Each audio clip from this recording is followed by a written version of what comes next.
Un casque de réalité virtuelle français, plein de promesses, c'est le casque Lynx. On en parle cette semaine dans Monde Numérique avec son créateur, Stan Larocque. Donc nous, on est le seul fabricant français et un des rares européens à fabriquer du hardware pour le métaverse, entre guillemets. Et je pense que en 2023, on va vraiment transformer l'essai. La réalité virtuelle, on va en parler également avec Lucas Perrodin, c'est sa spécialité, ancien du groupe Meta. Il nous parlera des débouchés commerciaux du métavers et aussi de ce qu'il pense des projets de son ancien patron. Je pense que c'est un rêve de Mark Zuckerberg, il a changé beaucoup de choses avec les réseaux sociaux. Maintenant, il est habitué, tout ça est monétisé, ça a pris une grande taille. Il a envie de faire une deuxième vague, de révolutionner. Est-ce que ça va marcher ?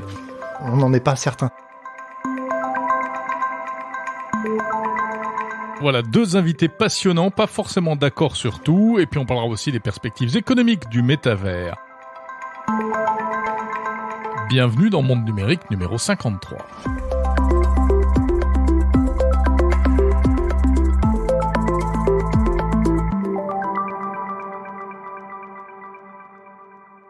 Et parce que le monde numérique est parfois un monde dangereux, cet épisode est soutenu par EZ, spécialiste de la sécurité contre les cybermenaces.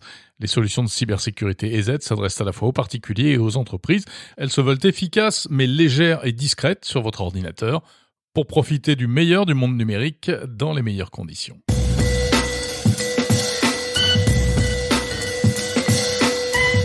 Une alliance professionnelle pour le métavers. Elle vient de voir le jour cette semaine, ça s'appelle le Metaverse Standards Forum. Une alliance qui a pour but de s'entendre sur ce qui fait ou qui fera le métavers ou les métavers, notamment à travers les standards techniques, afin que ces standards demeurent ouverts et universels. Ça, c'est la promesse, avec des métavers interopérables. Ça veut dire que concrètement, par exemple, quand on achètera un bien virtuel dans un métavers, on pourra en principe le retrouver dans un autre.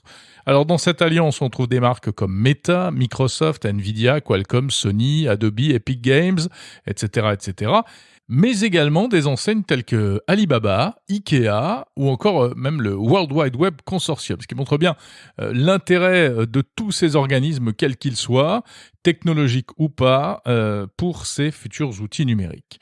Le métavers, selon une étude de l'Institut McKinsey, cela devrait peser 5 000 milliards de dollars en 2030. Connaissez-vous Butterscotch, Starburst, Half Dome ou Holocake ? Certainement pas, et pour cause, car en fait, ce sont des casques de réalité virtuelle, mais qui ne sortiront jamais dans le commerce. On ne les trouve actuellement que dans les labos de Meta aux États-Unis, la firme de Mark Zuckerberg, encore lui. Et il y a quelques jours, bien le patron de Meta a en quelque sorte ouvert les portes de ses labos à distance à quelques journalistes pour une présentation en visio. Et j'ai eu la chance d'y participer, de pouvoir suivre cette présentation, au cours de laquelle on a donc découvert toute une flopée de prototypes sur lesquels travaillent les équipes de Meta. Ce sont des casques, je l'ai dit, qui ne sortiront pas dans le commerce, qui sont pour certains impressionnants, énormes, avec de gros ventilateurs pour refroidir les microprocesseurs. Et en fait, chacun de ces prototypes est censé régler un problème en particulier propre à la réalité virtuelle. Car la vision humaine impose des contraintes physiques apparemment extrêmement complexes. Il y a des problèmes de résolution d'image, de parallaxe, de contraste, etc. Le but étant d'arriver à une réalité virtuelle plus vraie que nature, les ingénieurs de Meta travaillent sur ce qu'ils appellent une sorte de test de Turing virtuel. Le test de Turing, du nom de ce grand informaticien anglais, Alan Turing, c'est le fait qu'on ne puisse pas distinguer une machine d'un être humain. Et bien là, l'idée c'est que l'on ne puisse pas, dans le futur, on ne puisse pas dire si on regarde un écran ou le monde réel. Donc pour cela, il faudrait un produit parfait qui rassemble toutes les caractéristiques des différents prototypes et qui en plus ne soit pas plus gros qu'un masque de ski. Chez Meta, ça a déjà un nom de code, ça s'appelle Mirror Lake, mais ce n'est pas demain la veille. En attendant, il y a quand même un casque qui doit sortir prochainement, qui est le fameux casque Cambria, successeur de l'actuel Oculus Quest, et qui sera le premier à intégrer un suivi du regard et des expressions de visage. Tiens, et de tout ça, on va reparler dans un instant avec nos invités, Stan Larocque et Lucas Perrodin. Il n'y a pas que la VR dans la vie, mais il y a aussi les réseaux sociaux, avec des nouvelles de Facebook et Instagram. Des changements en perspective sur ces deux plateformes. C'est Mark Zuckerberg, encore lui, qui l'a annoncé récemment dans une interview à la chaîne américaine CNBC. Il a expliqué que bientôt, on ne verra plus en priorité les contenus postés par nos contacts ou par les comptes que l'on suit, mais surtout des contenus provenant d'autres personnes. Toutes sortes de personnes, des contenus musicaux, des contenus amusants, tout cela généré automatiquement par les algorithmes en fonction de nos goûts supposés. Pourquoi ce changement, qui est donc diamétralement opposé à la stratégie qu'avait annoncée par exemple Facebook il y a plusieurs années, en disant qu'on allait voir en priorité ce que postaient nos amis? Eh bien là, patatras, le problème c'est TikTok.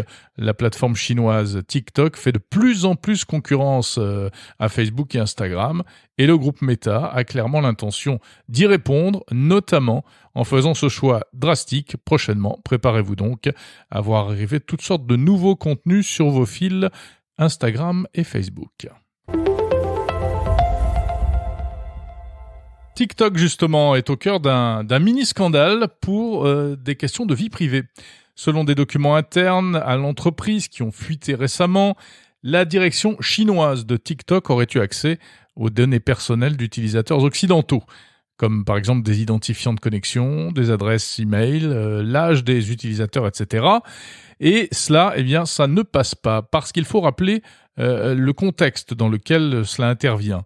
TikTok appartient à l'entreprise chinoise ByteDance, et on se souvient qu'il y a quelque temps, eh bien, TikTok s'était retrouvé dans le collimateur de Donald Trump et menacé d'interdiction aux États-Unis, dans le cadre du bras de fer entre les États-Unis et la Chine pour des raisons économiques principalement. Du coup, pour rassurer les autorités américaines, TikTok avait annoncé un partenariat avec l'américain Oracle et avait transféré le stockage des données sur des serveurs Oracle aux États-Unis et aussi situés à Singapour. Mais, eh bien, selon les documents qui ont fuité récemment, en fait, des conversations entre ingénieurs américains et chinois de TikTok montreraient que cela n'a pas empêché certains transferts de données vers la Chine. Alors TikTok se défend en affirmant qu'elle est une entreprise privée sans relation avec les autorités chinoises, mais on sait bien qu'en Chine, toute entreprise peut être amenée à rendre des comptes. À noter que ce problème s'était posé également en Europe l'année dernière. TikTok affirmait conserver les données des utilisateurs sur des data centers situés en Irlande, mais une enquête a été ouverte par la Commission irlandaise de la protection des données pour précisément des suspicions de transfert de données vers la Chine. L'actu tech de la semaine, c'est aussi cette drôle d'histoire concernant Amazon et l'assistant vocal Alexa. Seriez-vous prêt à discuter vocalement avec, par exemple, l'un de vos proches décédés? Alors, on a déjà vu ça, mais c'était dans Black Mirror, ce n'était pas réel. Eh bien, ça le sera peut-être via l'assistant Alexa. En tout cas, Amazon a annoncé qu'il travaillait sur un système de voix synthétique créé à partir de voix réelles. Et donc, pourquoi pas, un jour, un grand-parent décédé qui raconterait une histoire à ses petits-enfants, comme la firme américaine en a fait la démonstration. Alors, Amazon se dit capable de synthétiser n'importe quelle voix humaine à partir d'un simple échantillon d'à peine 1 minute de voix réelle, une prouesse technique rendue possible grâce à l'intelligence artificielle. Conséquence, on pourra peut-être demain reproduire très facilement la voix d'un proche, certes, mais aussi d'un chanteur, d'une personnalité politique, qui sait. Cette fonction, même si elle n'est pas encore commercialisée, elle n'est pas encore effective sur Alexa, eh bien, pourrait peut-être un jour faire son apparition. L'idée n'est pas tout à fait nouvelle, hein. Des sociétés spécialisées, notamment françaises, travaillent depuis longtemps à la synthèse de voix réelles avec des intonations pour rendre encore plus réalistes les expressions de ces voix. Mais bien sûr, c'est le genre d'innovation qui pose question. Et c'est peut-être d'ailleurs pour ça qu'Amazon en a parlé publiquement, pour tester un peu les réactions. Alors ça n'a pas raté, on ne compte plus ces derniers jours les articles et les réactions le plus souvent offusquées sur les réseaux sociaux. Bon, même si personnellement, moi je rêve depuis très longtemps de pouvoir générer des chroniques avec ma propre voix, juste en écrivant du texte en fait, il faut bien reconnaître qu'il y a clairement un risque, parce qu'on connaît déjà les deepfakes vidéo, et bien ça, ces voix de synthèse, c'est la porte ouverte au deepfake audio, avec à la clé un risque de confusion entre le réel et le virtuel, un impact psychologique, émotionnel qui ne serait sans doute pas transparent pour beaucoup de gens. Alors, c'est un sujet que j'ai déjà abordé dans Monde Numérique, et il y a quelques mois, notamment avec la chercheuse Laurence de Villers, qui estime qu'il est très inquiétant de voir arriver ce genre de technologie. Si ça vous intéresse, donc je vous invite à réécouter cet épisode avec Laurence de Villers, s'il s'agissait de Monde Numérique numéro 27.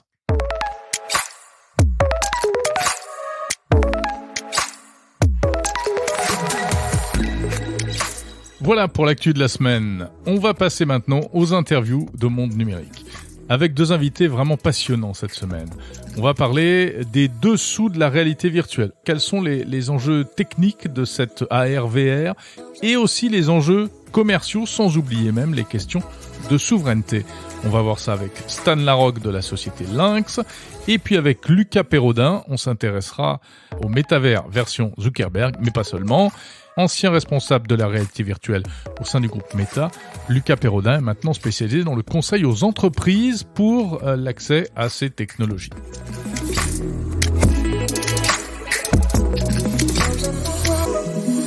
Comme d'habitude, ces interviews sont également disponibles en version intégrale, si vous le souhaitez, de manière séparée sur le fil de Monde Numérique ou sur le site mondenumérique.info. Bonjour Stan Larocque. Bonjour. Vous êtes fondateur de la société française Lynx, avec un Y, basée à Paris, qui a mis au point un casque de réalité virtuelle. Il y a donc des casques de réalité virtuelle français.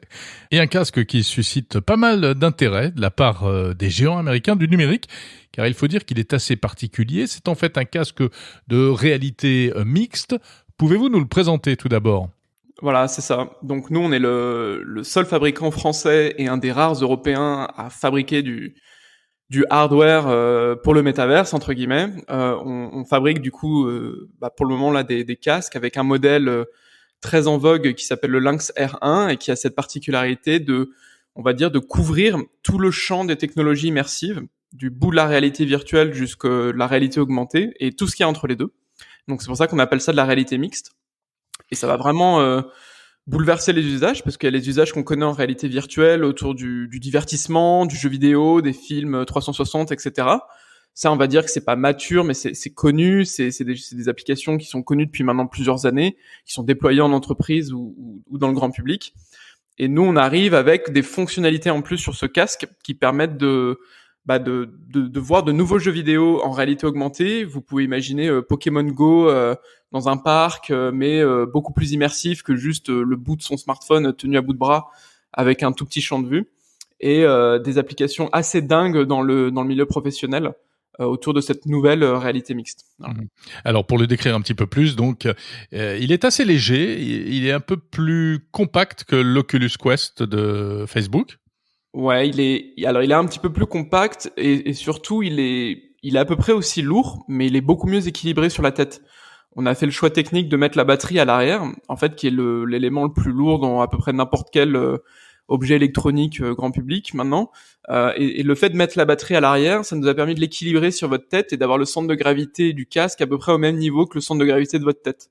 Donc à la différence de l'Oculus où tout est à l'avant et du coup ça vous fait mal sur votre structure osseuse et c'est difficile pour votre cou au bout de 15 minutes, nous on peut le porter plus longtemps du coup. Oui, un peu comme HoloLens de Microsoft. Tout à fait. Ouais.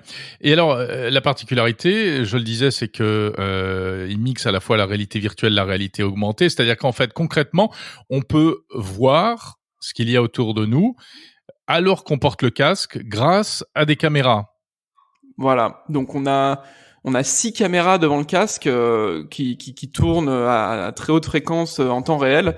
Faut imaginer que entre les écrans et les caméras, il y a 10 gigas par seconde dans le casque en continu sur le processeur qui font des allers-retours.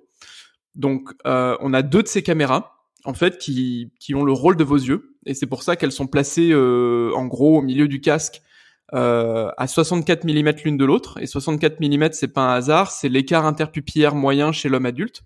Donc elles sont positionnées à peu près comme vos yeux devraient être positionnés sur votre visage pour la moyenne des gens, et ces caméras vont filmer l'extérieur du casque et vous le ramener en temps réel avec une latence extrêmement faible qu'on a développée avec Qualcomm pour justement vous permettre de voir à travers le casque et du coup surimposer sur cette image caméra des objets virtuels ensuite, et c'est ça qui ouvre de nouvelles possibilités.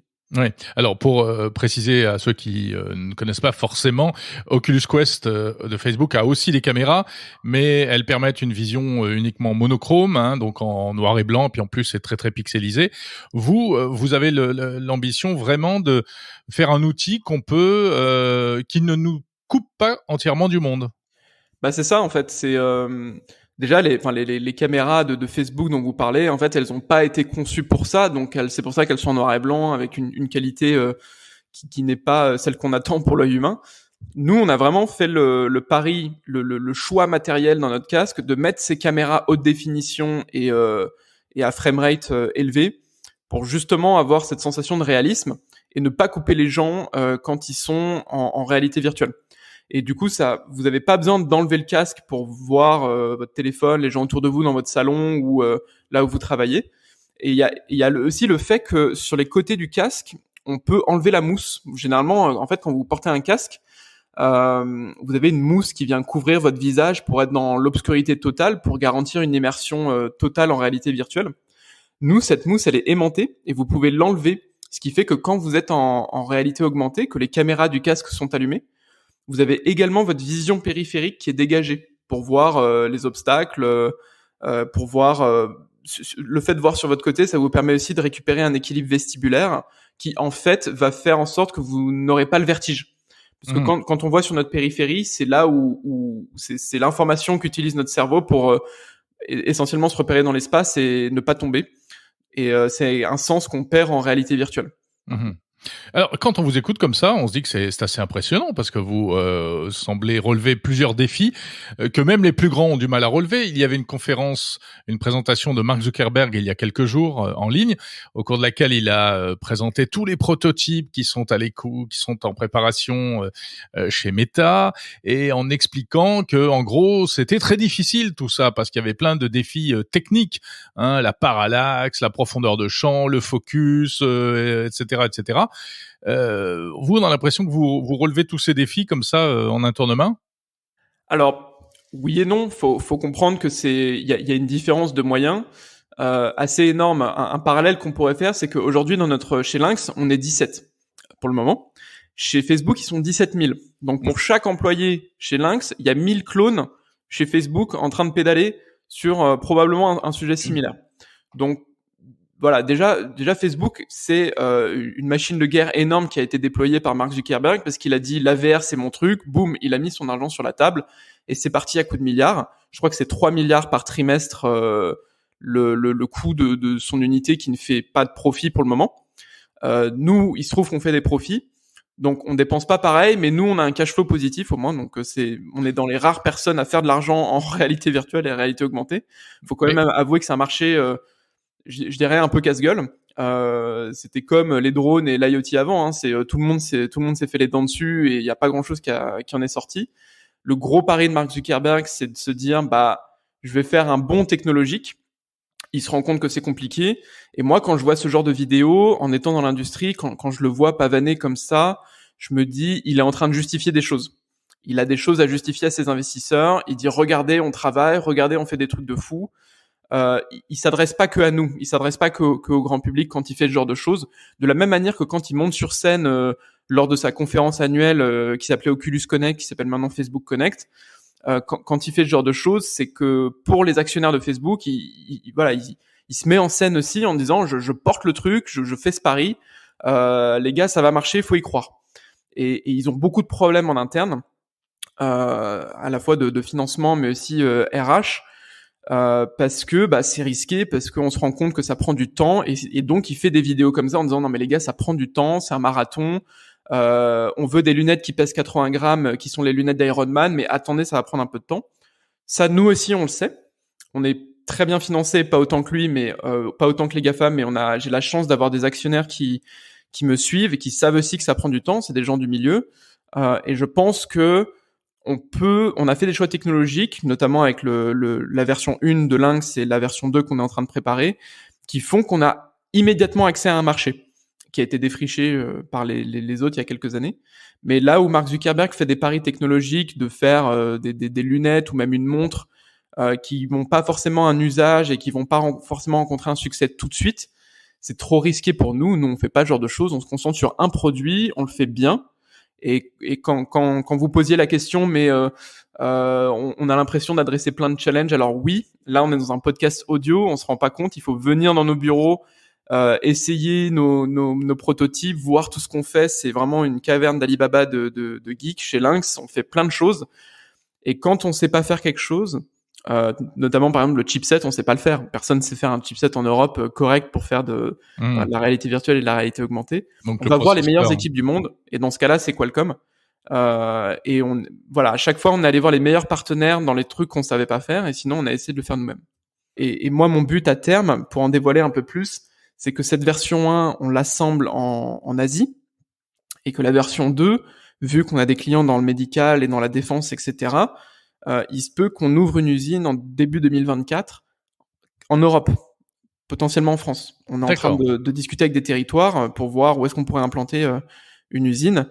Et je serais extrêmement fier de ça, tu vois, de dire, la première étape, c'est de ramener la matière grise, le savoir-faire, en disant, le casque est conçu en France. Et l'étape 2, c'est de dire, il est conçu et fabriqué. Donc, tu vois, qu'on a fait revenir en Europe une forme de savoir-faire de manufacturing asiatique que tout le monde a perdu et plus personne ne sait faire en Europe, quoi. Voilà, bon c'est bien, l'appel est lancé. Si y a des gens qui veulent t'aider à ouvrir cette usine de casques VR en France.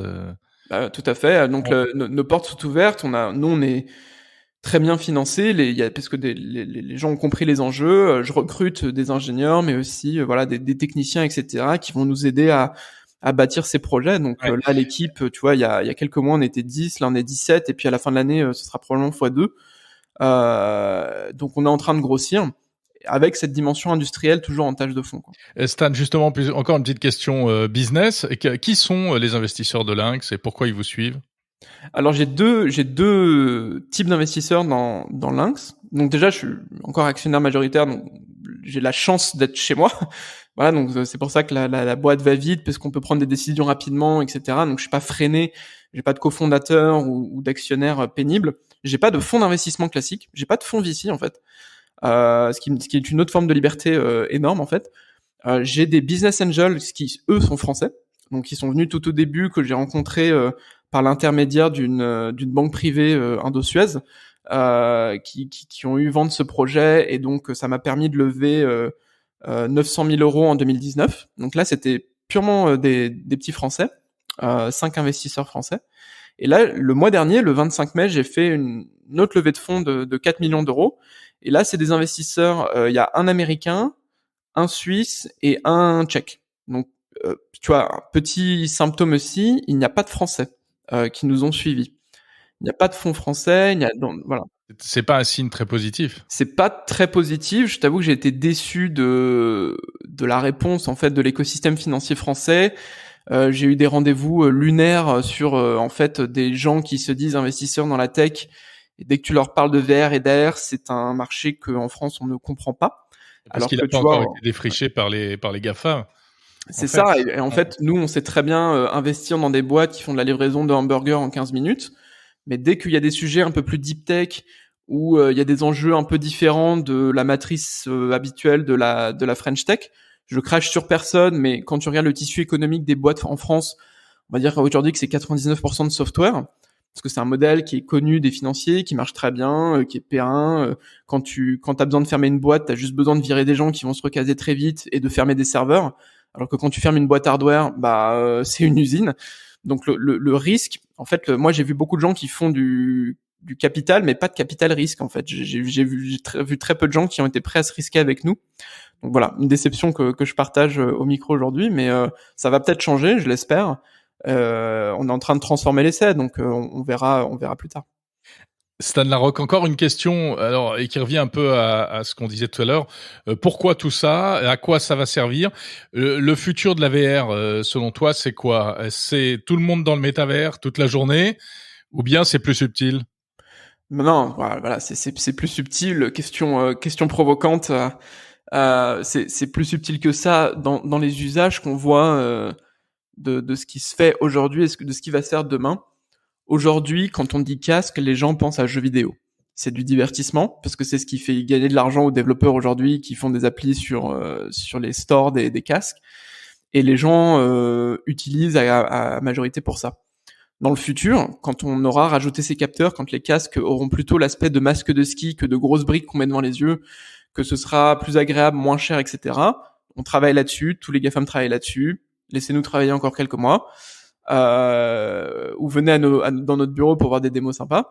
Quand on aura passé ce stade-là d'avoir du matériel plus ergonomique, plus sympa, etc., on va se rendre compte que les casques, ils vont se transformer en outils de divertissement, en outils de communication aussi, en outils de travail et en outils de communication.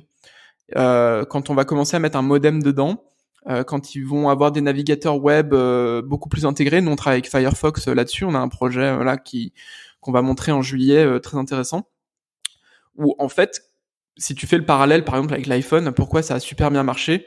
Parce qu'en fait, ils ont amené Internet à la portée de tes doigts. En fait, c'est ça. C'est tu utilises ton smartphone aujourd'hui. Les gens appellent encore un peu sur le réseau GSM, mais on utilise la majorité notre 4G pour accéder à des services sur Internet. Ouais. Mais ça rejoint un peu la vision de Mark Zuckerberg. Et tout à fait. Mais il a raison. Le métavers, c'est l'après smartphone. C'est ça. C'est quand on va utiliser ces casques, non pas pour jouer dans notre coin tout seul, où tu sais, aujourd'hui, quand tu mets un casque, les autres voient pas ce que tu vois, et du coup, ça te donne des situations un peu gênantes. Voilà. Et donc ça va un peu disparaître quand il y aura beaucoup plus de communication en Wi-Fi et aussi sur du réseau cellulaire autour de ces casques, où en fait, faut imaginer le conseil des Jedi, tu vois, une communication avec les hologrammes, tout le monde en hologramme, avec les hologrammes, etc. Ce que les gens appellent les hologrammes autour de nous, quand ce sera beaucoup plus naturel. Et là, vraiment, on va avoir une vague d'adoption et des gens qui vont se plonger dans cette technologie qu'on voyait pas avant, qui étaient pas des gamers, qui étaient pas des early adopters. Et moi, j'ai hâte de ça. Ça va aussi passer par des partenariats, tu vois, avec des marques grand public de fashion. Enfin voilà, il va y avoir toute une phase en 2023 de petites révolutions techniques et d'usage qui, je pense, vont multiplier. Là, si tu veux, la courbe de vente des casques, quand tu vois les chiffres de vente, ça suit une exponentielle. On est au début de l'exponentielle, mais le modèle mathématique, c'est vraiment une exponentielle. Et je pense que en 2023, on va vraiment transformer l'essai. Notamment si Apple se met sur le marché. Bah, si Apple se met sur le marché, c'est une énorme validation pour le marché, déjà. C'est-à-dire que Apple, ils vont pas sur un marché de moins de 30 milliards. Hein. Donc, moi, j'attends. Je vois ce qu'ils font, je suis jaloux aussi. On les connaît. Pour l'instant, ils font pas grand-chose. Enfin, en tout cas, ils font des choses, mais on ne sait pas quoi. Ils ne montent pas grand-chose, mais en fait, Apple, c'est une exception à tous les niveaux quand ils font un produit. Les gens oublient que de la conception jusqu'au manufacturing, Apple est une exception par le volume, par la manière dont ils opèrent. Et là où ils sont extrêmement bons, c'est au-delà de la tech et du hardware qui est fantastique, c'est le time to market. Ils vont arriver et débouler dans la RVR quand ce sera nécessaire pour eux et que le marché sera bien mature, et quand leur casque sortira, tout le monde dira bah Apple a inventé la VR, etc. Et ça va donner toujours la même chose. On les voit arriver avec leurs gros sabots, mais au final, ce sera une bonne chose pour l'écosystème. Merci beaucoup, Stan Larocque, fondateur de Lynx.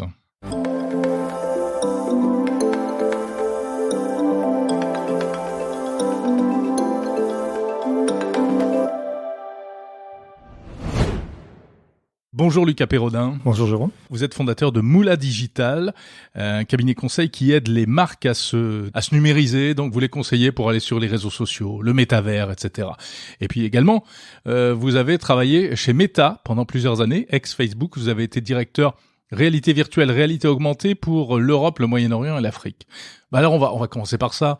On va parler de la réalité augmentée et de la réalité virtuelle.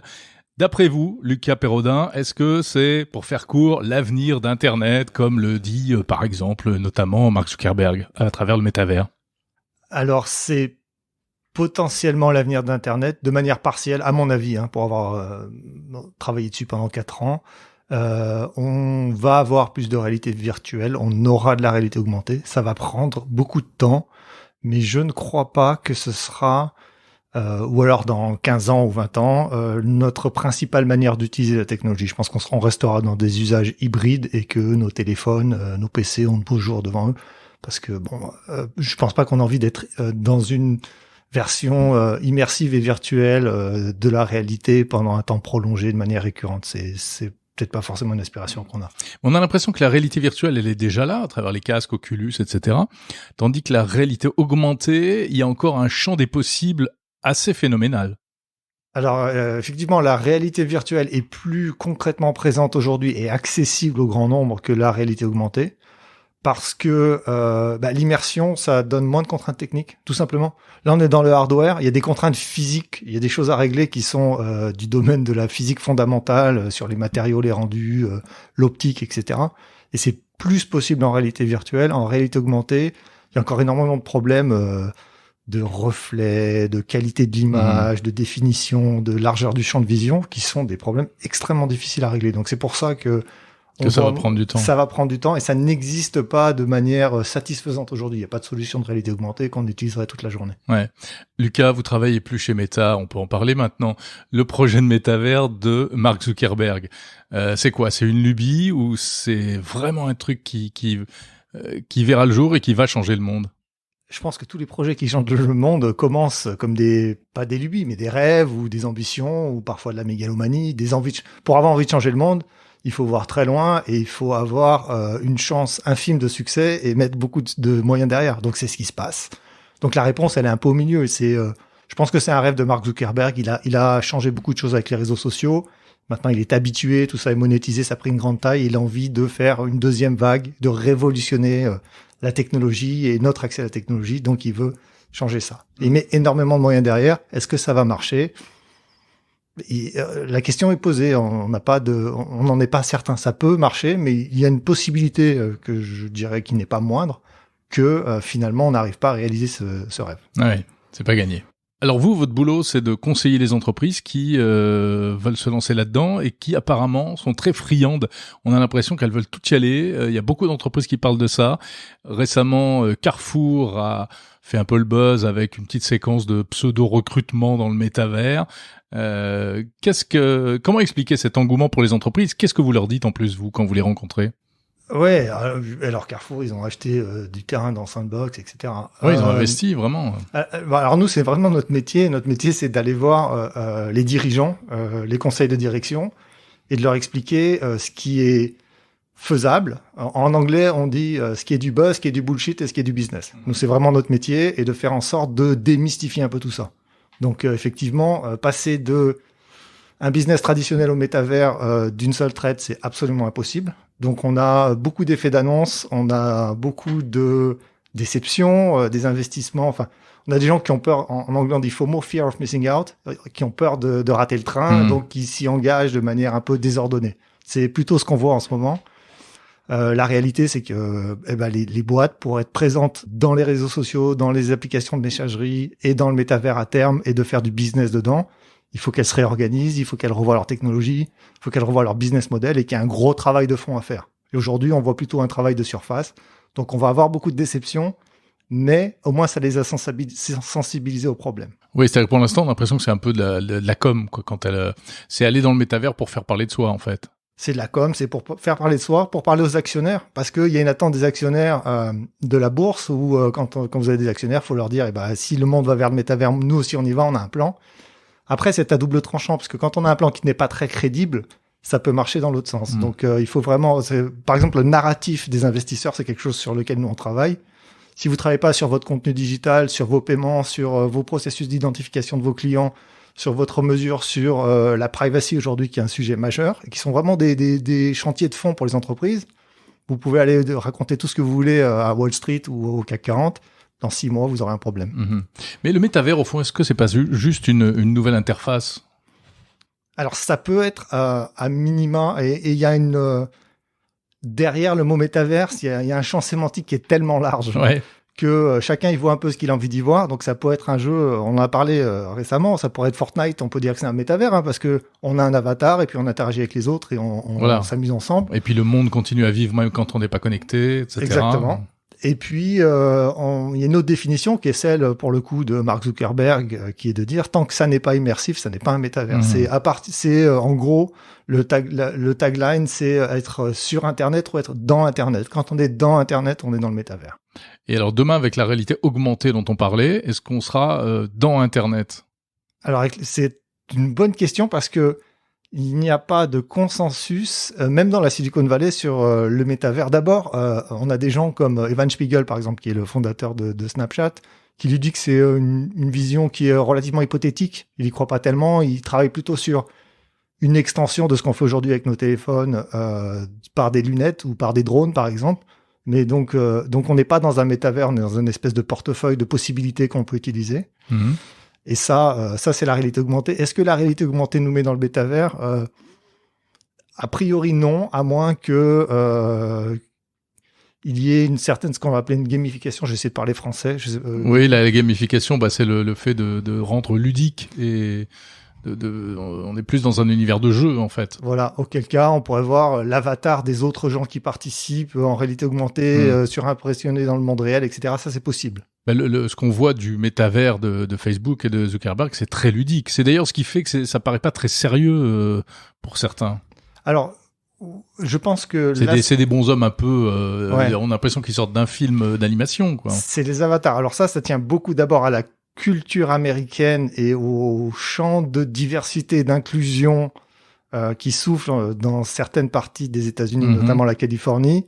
Et c'est pour montrer que vous pouvez être celui ou celle que vous avez envie d'être dans le métavers et pas forcément celui ou celle que vous êtes physiquement. D'accord.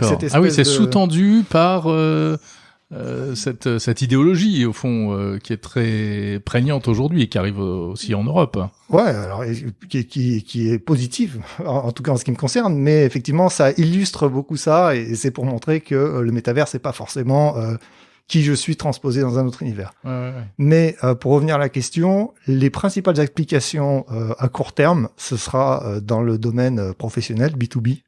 La formation, ça marche très très bien.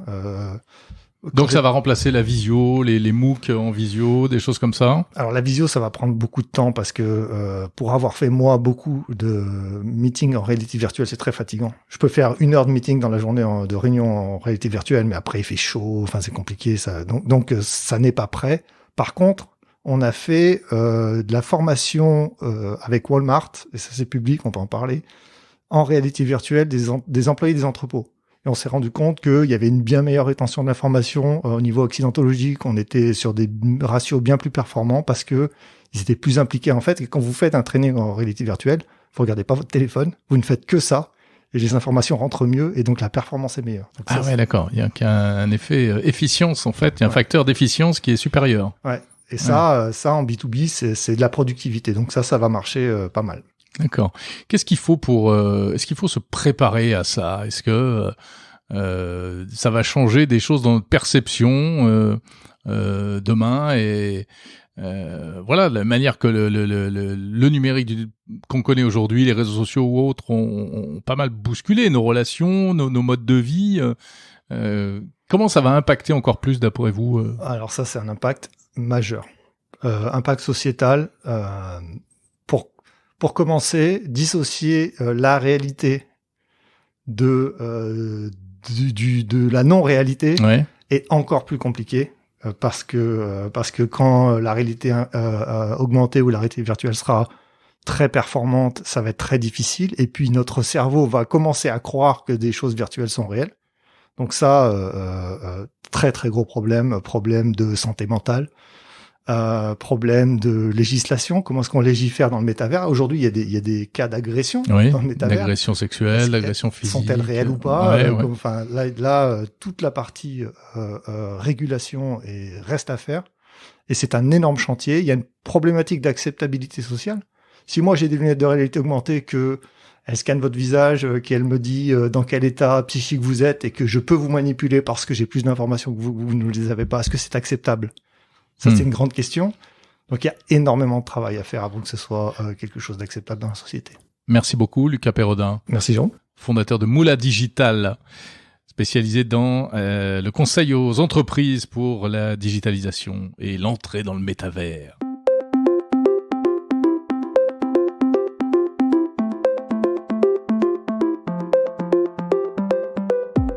avant d'entrer dans le métavers. Il est temps de sortir maintenant de cet épisode de Monde Numérique.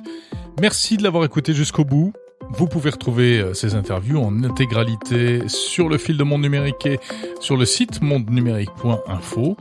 Vous entendrez notamment Lucas Perrodin nous parler des lunettes Cambria de Meta qu'il a pu essayer avant tout le monde. Et puis il nous explique aussi que dans le métavers du futur, les influenceurs, selon lui, pourraient faire trembler les marques traditionnelles. Merci à quelques auditeurs qui m'ont envoyé des messages cette semaine, David, Cyberveille et Mourad notamment. N'hésitez pas à noter et à commenter ce podcast sur les réseaux sociaux et aussi sur Apple Podcasts, sur Spotify ou encore sur Podcast Addict. Vos feedbacks sont très précieux. Je vous salue, à samedi prochain.